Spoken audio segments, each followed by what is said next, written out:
घटे चला जा रहा है बीएसई लिमिटेड। एक इंटरेस्टिंग रिपोर्ट है। कंचन से पहले बीएसई लिमिटेड को डिस्कस कर लेते हैं। वो रिपोर्ट किसकी है और क्या कहती है स्टॉक पे, उस पे आता हूं। उसके बाद इस पे फंडामेंटली और टेक्निकली दोनों व्यूज लूंगा। कंचन, गुड मॉर्निंग, क्या अपडेट्स हैं?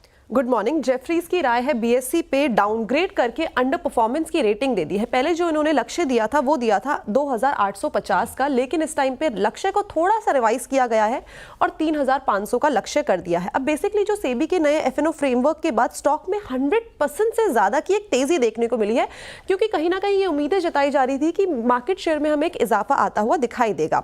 अब बीएसई का जो वैल्यूएशन है वो P40X पे बेस्ड है, क्योंकि Q2 में उम्मीदें जताई जा रही है कि इनके मार्केट शेयर 13% से बढ़ के 35% तक देखने को मिल सकता है।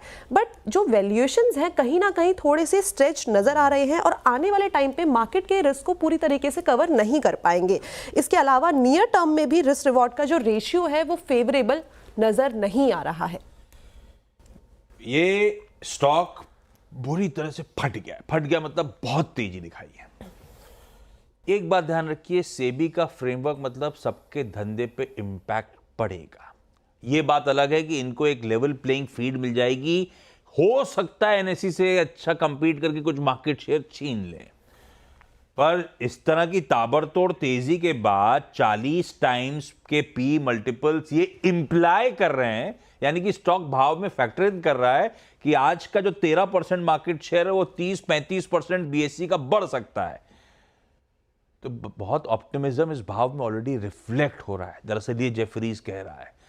धर्मेश, बात तो थोड़ी सही लग रही है। रिस्क रिवॉर्ड वाकई फेवरेबल है या मामला बहुत एक्सट्रीम स्ट्रेच की तरफ चला गया है? आशीष जी, ये डिपेंड करता है कि आप किस टाइम फ्रेम पे नजरिए से इसको देख रहे हैं। सिंपल सा छोटा सा अर्थमेटिक कैलकुलेशन में आपको बता दूं कि अगर $4 ट्रिलियन की इकोनॉमी $10 ट्रिलियन होने वाली है नेक्स्ट 6-7 साल में, तो उस हिसाब से आप देखिए तो जितनी भी कंपनियों का अर्निंग्स वैल्यूएशन है ये ऐसे ही डबल हो जाएगा। मार्केट साइज हम लोग अभी 16 करोड़ के डीमेट अकाउंट है, वहां से एटलीस्ट 3 गुना मान में कि 35 से 40 करोड़ के आसपास का डीमेट अकाउंट हो जाएंगे। यूनिक जो डीमेट अकाउंट है वो भी बढ़ेंगे। तो कुल मिलाकर आप देखिए तो नेक्स्ट 10 ईयर्स में आप 5x का मार्केट साइज ग्रोथ की बात कर रहे हैं with volume and everything into the play. उस हिसाब से 40 का पी मल्टीपल कोई खास महंगा मल्टीपल है नहीं।